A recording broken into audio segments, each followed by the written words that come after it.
Well, Oxford's Bodleian Library has been given a rare collection of miniature books, no less. There are more than 300 of the books in the collection, some of them dating back to the 17th century. BBC Oxford's Helen Percival has been along to take a look.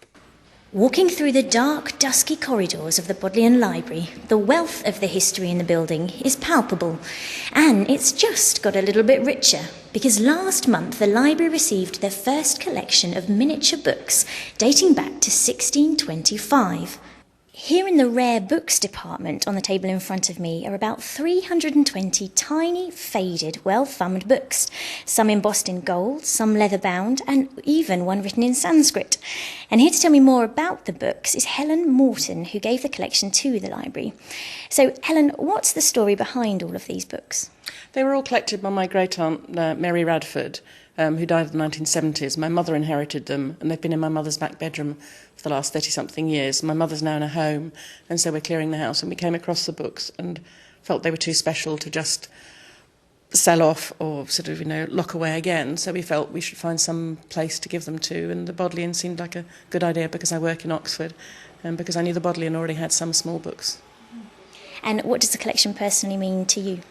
I think it's probably lots of memories over the years. Certainly when I was a child, we used to visit my great-aunt regularly, a couple of times a year, and we were, as children, sometimes allowed to look at the books, not to play with them, but to look at them and open them. And of course, as a child, it was much easier to read them because the writing's so tiny in some of them. I have great difficulty reading them now, whereas as a child, it seemed to be easy. And they were a good size for a child to play with.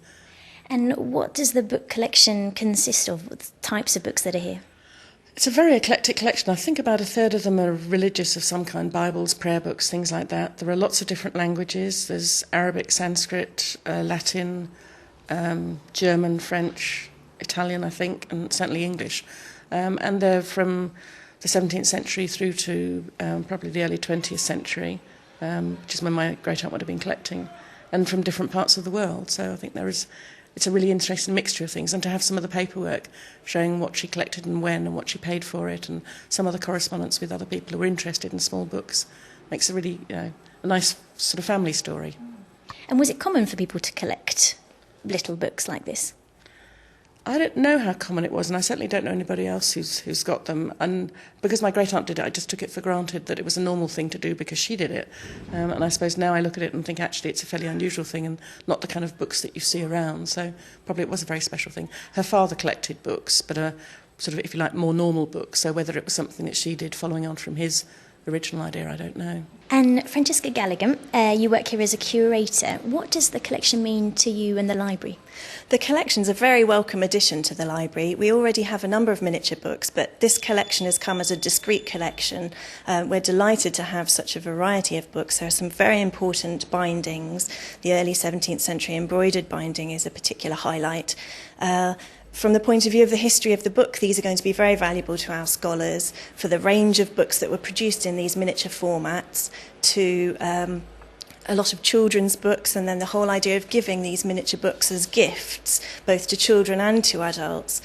So the history of giving, the history of reading of this sort of book is going to be very important. Can you put a financial value on the collection? I'm afraid I can't put a financial value on it because to us it's much more important as an academic collection. And that report by BBC Oxford's Helen Percival.